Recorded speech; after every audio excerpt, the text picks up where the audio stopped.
Em um fundo vermelho em letras brancas maiúsculas piscam as inscrições: Domínio Acessível, Cultura e Acessibilidade. Fala galerinha, finalmente estamos de volta, pessoal, depois de um bom tempo aqui no Domínio Acessível.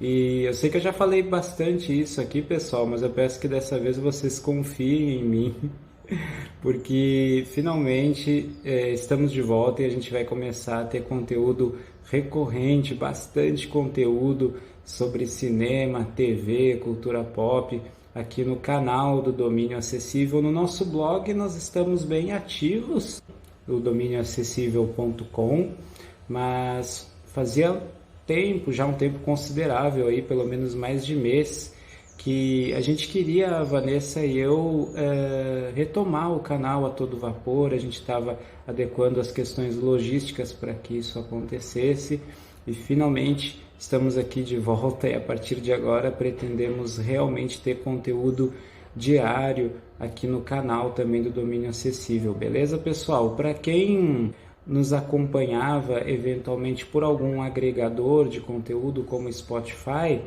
também você pode nos acompanhar por lá, como no Spotify, por exemplo, né? No qual a gente agora também consegue colocar conteúdo em vídeo, não apenas em áudio. Você também pode nos acompanhar em vídeo por agregadores de conteúdo que aceitam também o formato de vídeo, né? Como o Spotify. Nosso vídeo de retorno não poderia se dar, né? Digamos assim, a partir de um tema mais interessante, que é para a gente falar um pouquinho sobre a série 1899, pessoal, que estreou aí no dia 17 de novembro, né? A série dos mesmos criadores de Dark. Para quem quiser dar uma conferida, saiu uma postagem minha no blog, um panorama geral, né, das minhas impressões, do meu veredito, na verdade, acerca da primeira temporada. Tive a oportunidade de conferir também os 6 primeiros episódios da temporada antes da estreia, graças a uma prévia disponibilizada pela Netflix, que foi muito bacana. E no dia 17 de novembro, né, estrearam os 8 episódios que compõem a primeira temporada. Coloquei lá no blog o veredito final também acerca dessa primeira temporada. E resolvi fazer esse primeiro vídeo de teorias, galera, acerca de 1899, que tá rolando bastante aí já na internet, né? Uma série dos mesmos criadores de Dark. A gente esperava por algo assim. E eu também quero desde já compartilhar uma teoria acerca dessa primeira temporada que eu não vi particularmente ninguém até então expondo, né, uma teoria nesse sentido, mas claro que ainda pode rolar muita coisa, né, muita especulação aí sobre as próximas temporadas. E caso eu formule alguma outra teoria também, né, ao longo dos próximos meses e tal, com certeza vou estar compartilhando aqui com vocês um conteúdo extra bem legal sobre 1899, até para a gente ficar aí se aquecendo, para a gente ter algo com que se distrair até a estreia da segunda temporada, né? Caso a Netflix confirme a renovação da série, que há de acontecer, né? A série já está gerando um engajamento considerável. Os criadores já divulgaram que desejam, assim como em Dark, contar essa história em 3 temporadas. Então o fato deles terem um cronograma já super planejado, né, em relação ao desenvolvimento dessa série, com certeza também é um fator que ajuda a passar segurança para a Netflix. E vou estar compartilhando com vocês aqui, galera, uma teoria, considerando um panorama geral, né, uma teoria a respeito de conexões entre os personagens, e focando mais especialmente em um deles, o personagem Craster. Para quem já acompanhou o trabalho da Jantje Friese e do Baran Bodar, né, esse casal que criou Dark e agora está à frente, né, de 1899, sabe que eles costumam deixar várias pistas e tal, vários indícios ao longo dos episódios acerca do que está por vir. E particularmente o que eu acho bem bacana, né, no sistema deles de desenvolver a dramaturgia, é que apesar de a gente estar num âmbito onde muitas vezes as coisas não são o que parecem ser, eles não costumam enganar o espectador, né? Não é aquele tipo de narrativa mentirosa, como a gente costuma dizer, aquele tipo de narrativa que mostra uma coisa e de repente revela que nada daquilo que a gente viu era propriamente verdade. Eles costumam trabalhar com uma linha narrativa mais voltada para revelar o todo em camadas, né? Revelar o todo aos pouquinhos. Então, não é que eles não nos mostram as coisas como realmente estão acontecendo, é que eles nos mostram em partes. Então eles brincam com o fato de que, como as coisas vão sendo reveladas aos pouquinhos, existem detalhes que a gente não percebe a princípio, mas que na verdade, mesmo que ocultos, eles sempre estiveram lá, né? Ou parcialmente visíveis ou ocultos, né? Mas eles sempre estiveram lá. E essa é uma estratégia narrativa interessante para o gênero, né? Que eles trabalham do sci-fi, né? Do thriller, do suspense, do mistério, porque dá a possibilidade de a gente ir tentando entender realmente algumas coisas antes que eles revelem o todo para nós. O pai da Maura, ele diz uma coisa muito importante que a gente tem que prestar bastante atenção. Ele diz que o nosso cérebro, ele é muito complicado, que a gente pode apagar lembranças da nossa memória, mas a gente não pode, digamos assim, extinguir essa memória por completo. Como se, fazendo uma referência ao sistema de computador, né, você tem a possibilidade de apagar um arquivo, mas esse arquivo vai permanecer na lixeira, né? Você tem essa possibilidade, né, de apagar esse arquivo e deixar ele na lixeira. É como se a lixeira representasse o nosso subconsciente. Então você pode apagar aquele arquivo, né, ou seja, uma lembrança, mas aquela memória, ela vai continuar entranhada no nosso corpo, no nosso ser, né, na nossa memória corporal. Então existem situações do nosso cotidiano que vão ativar os chamados gatilhos, né, que vão fazer com que o nosso corpo inconscientemente lembre daquela memória que nós apagamos do nosso consciente. Ou seja, a gente pode tentar esquecer, mas a gente não vai conseguir esquecer completamente, né, porque o nosso corpo vai continuar lembrando daquilo. Até que em algum momento aquela lembrança acabe vindo à tona para o nosso consciente, né? A gente ouve muito falar sobre isso em tratamentos de pessoas que sofreram um trauma muito grande, né? Que elas têm gatilhos, mas elas não necessariamente lembram exatamente do que aconteceu com elas, até que com sessões de terapia, com tratamento, em algum momento ela vai realmente lembrar, né, do que aconteceu com ela, do que ela havia esquecido. Isso é muito importante para a gente entender o que eu tiro, né, disso, dessa fala do pai da Maura, que apesar de nós estarmos acompanhando uma simulação ao longo de toda a primeira temporada, muito do que a gente vê ali é real, né? Se deve a manifestações de traumas dos nossos personagens. Então, mesmo que as histórias do passado de cada personagem, por exemplo, que a gente acompanha, sejam um pouquinho diferentes da realidade, a gente sabe que o elemento principal de cada trauma deve ser verdadeiro, né? Por exemplo, não necessariamente aquelas histórias se passam necessariamente em 1899. Elas podem ter se passado em qualquer outra época, mas isso não exclui o fato de que a essência dos acontecimentos pode ter sido verdadeira, foi verdadeira, né, com cada um daqueles personagens, ou pelo menos no caso da maioria deles. Outra coisa que é importante a gente levar em conta aqui são as semelhanças que existem entre algumas dessas memórias, né, entre algumas dessas lembranças.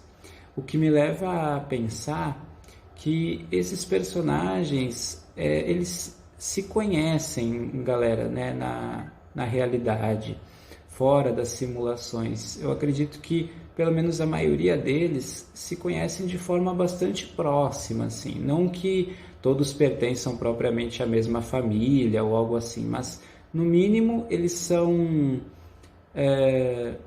entre eles ali existem relações de amizade, né, bastante próximas, se não entre todos eles, entre uma boa parte, ou pelo menos um coleguismo, digamos que alguns sejam colegas de trabalho, né? Claro, entre alguns ali a gente sabe que provavelmente existem relações familiares também, né, a família da própria Maura e tudo mais, mas o fato é que todos eles ali se conhecem, provavelmente todos eles têm uma proximidade, né, uns com os outros. Eu realmente não acredito que aquelas pessoas, aqueles personagens que a gente vê no navio foram escolhidos aleatoriamente. Eu vi algumas pessoas comentando que poderiam ser voluntários, né, participando daquelas simulações para tratamento de seus traumas.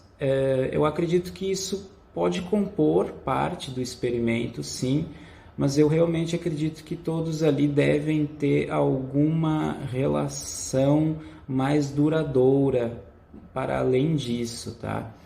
E o que me leva a pensar nisso? As várias semelhanças que a gente vê entre algumas dessas histórias, galera. Por exemplo, nós temos ali basicamente 2 padres, né? Então, quando a gente fica sabendo que um deles matou um outro padre para assumir o lugar dele e entrar no navio, né? Isso já soou um alarme assim para mim, sabe? Por que nós temos ali 2 padres, né? Mesmo que um deles seja, na verdade, diácono, né, galera? Mas muitos diáconos, para quem não sabe, popularmente a gente acaba chamando de padre também, né? Ou até mesmo um pastor, enfim, né? Uma dos flashbacks, né, de personagens que a gente tem diz respeito a Tove, só que por meio da Tove nós acompanhamos um pouquinho do passado do Craster. O que acontece com a Tove acaba ali envolvendo também o Craster. Mas é interessante que a gente não tem o flashback do ponto de vista do Craster nessa primeira temporada. Então, assim como de outros personagens, nós também não tivemos, né? Então, isso está por vir nas próximas temporadas.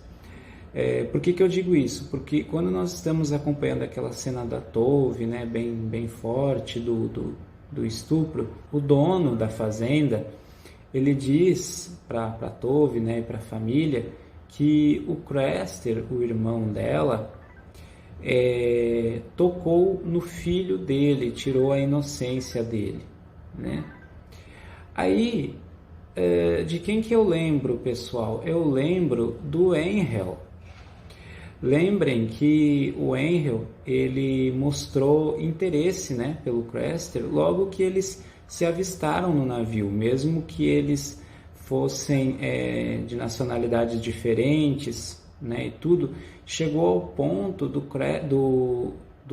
Angel desenhar o Craster, galera. O que isso me diz? Que não só eles se conheciam, né, fora da simulação, como o filho a que o dono da fazenda se refere é o Angel. Mesmo que, na realidade, galera, o Angel não seja filho de fazendeiro nenhum.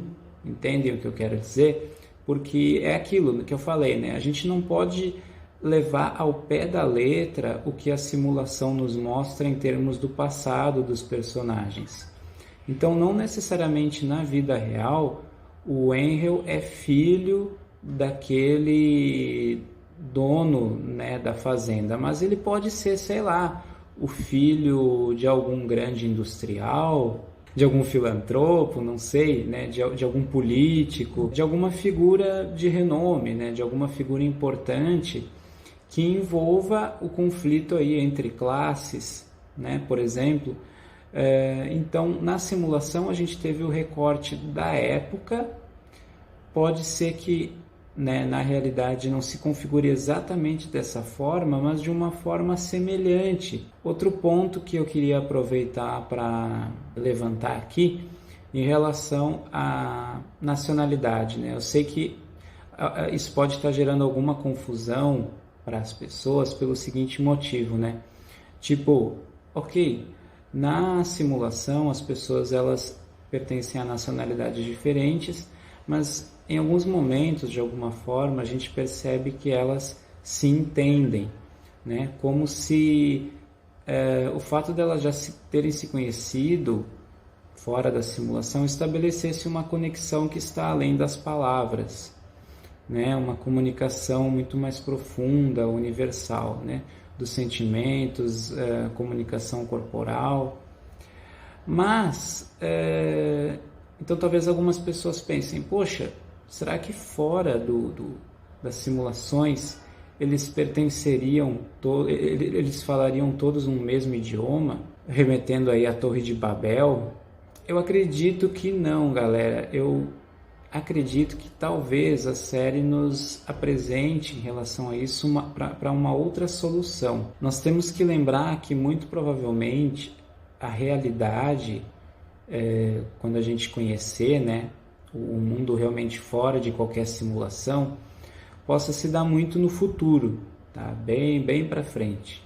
Então, eu não vejo os criadores da série colocando os personagens fora da simulação para falar uma língua específica, porque a não ser que eles inventem um idioma próprio, novo, para o universo da série, mas eu não acredito que eles enveredem por esse caminho, porque vai contra a mensagem que os próprios criadores já falaram que desejam passar, né? Eles queriam muito falar realmente sobre a questão da imigração, sobre a questão cultural, sobre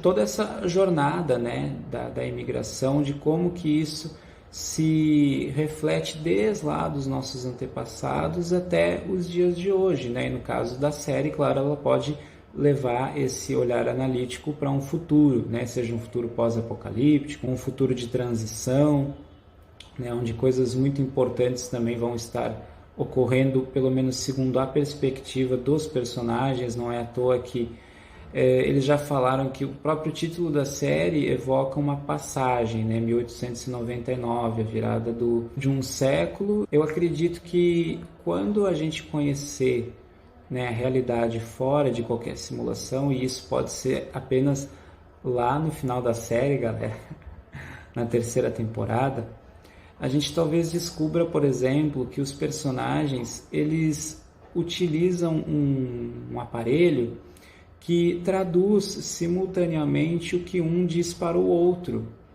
Então, mesmo que eles falem, né, idiomas diferentes, esse aparelho traduz, e é por isso que eles conseguem se entender fora das simulações.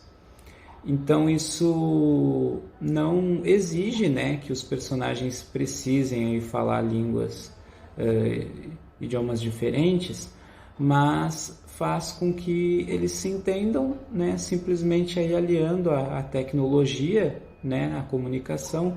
Isso faz com que eles não tenham problemas de comunicação fora das simulações. E pode ser que a gente até descubra essa forma de comunicação mesmo antes deles ficarem qualquer fora de uma simulação, né? A gente teve ao final da primeira temporada que muita gente acredita que a nave é uma outra simulação, né?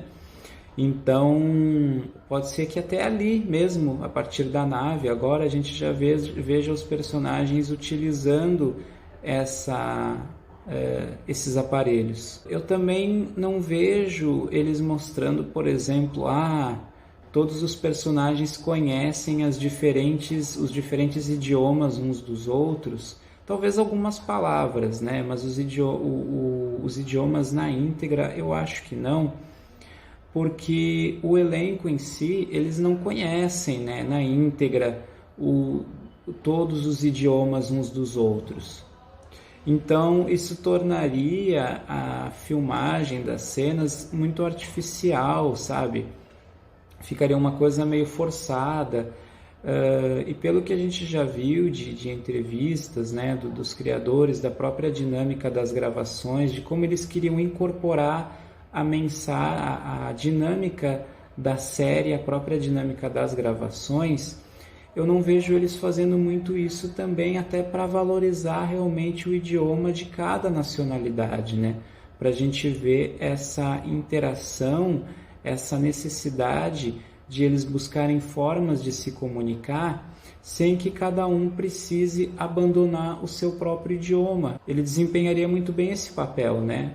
Uma tecnologia de tradução, porque cada um continuaria falando o seu próprio idioma, e o aparelho traduziria, né, para que a outra... Então, ou seja, cada pessoa pode até continuar ouvindo, né, o outro falando no seu próprio idioma, e na sequência tem acesso à tradução, né, do que a outra pessoa falou. Então eu acredito que isso que é uma solução muito possível para a gente entender a dinâmica desses personagens para além das simulações, ou até mesmo nas próximas simulações aí que a gente vai acompanhar, né, durante as próximas temporadas. E essas relações, né, de nós termos ali dois padres, de um dos padres ter matado o outro para entrar no navio. Então, será que na realidade, por exemplo, o amante do Angel matou o personagem ali que seria o pai da Tove, ou ele pensou que havia matado, mas o personagem na verdade estaria vivo, né? E na verdade o outro padre que a gente está acompanhando ali seria o pai da Tove. Eu não sei, eu na verdade acho que essa conexão é pouco provável, mas talvez seja algo próximo disso. O fato é que essas semelhanças entre as histórias me fazem pensar que todos aqueles personagens se conhecem mesmo, né? A história de um se relaciona com a do outro. Todas as histórias deles estão interligadas. E como eu falei, pode ser que nos próximos meses aí eu acabe formulando mais teorias e com certeza eu vou estar trazendo aqui para vocês também. Beleza, galerinha? Interaja comigo nos comentários, vai ser muito legal ficar sabendo das suas teorias também para 1899, conversar com vocês, para juntos também a gente poder formular aí outras teorias até a estreia da segunda temporada, tá bom? E para quem começar a nos acompanhar a partir de agora, galera, ou para quem já nos acompanha há mais tempo, nós desenvolvemos um projeto no qual nós acessibilizamos produções audiovisuais, filmes ou séries para pessoas com deficiência visual por meio do recurso da audiodescrição, que é uma narração em off, né, que descreve os elementos que estão sendo exibidos na tela, para que uma pessoa com deficiência visual possa acompanhar plenamente, né, um filme, uma série. Inclusive 1899 recebeu o recurso de audiodescrição pela Netflix, né? Falei bastante disso lá no blog também. Então, para quem quiser apoiar esse nosso projeto, nós temos uma campanha no Catarse, né? E para quem preferir, eu também vou deixar a chave Pix do Domínio Acessível aqui na descrição né, deste vídeo, e você pode conferir todos os detalhes a respeito do nosso projeto, na nossa campanha no Catarse, né? E o seu apoio também vai ajudar a que a gente consiga estar trazendo cada vez mais conteúdo bacana aqui no nosso canal, no nosso blog, além de apoiar esse projeto muito importante voltado para acessibilidade às produções audiovisuais, tá bom? E para quem não sabe, né, galera, na verdade, eu mesmo, enquanto produtor de conteúdo, sou um jornalista com deficiência visual. E não só por isso, né, mas mais do que nunca eu não poderia conceber um canal como esse, um veículo como o Domínio Acessível, sem pensar na acessibilidade. Daí um dos motivos que levou a gente a criar esse projeto, né, da audiodescrição, que você pode estar conferindo no Catarse. Mas aqui no canal nós também temos essa preocupação. Então, por exemplo, se você que está nos acompanhando é uma pessoa com deficiência visual, na descrição aqui desse vídeo você também pode conferir em texto a descrição aqui minha, né, a minha descrição, né, e do cenário aqui também no qual eu estou gravando este vídeo. É isso aí, galerinha. Sigam acompanhando aqui o Domínio Acessível nas nossas redes sociais, seja pelo Instagram, pelo Facebook, porque vem muita coisa bacana por aí. E interaja comigo a respeito de 1899, vai ser muito legal estar conversando com vocês sobre essa série, sobre tudo que ainda há de vir aí nas próximas temporadas. Beleza, pessoal? Um abracéfilo para todos, aquele abraço cinéfilo!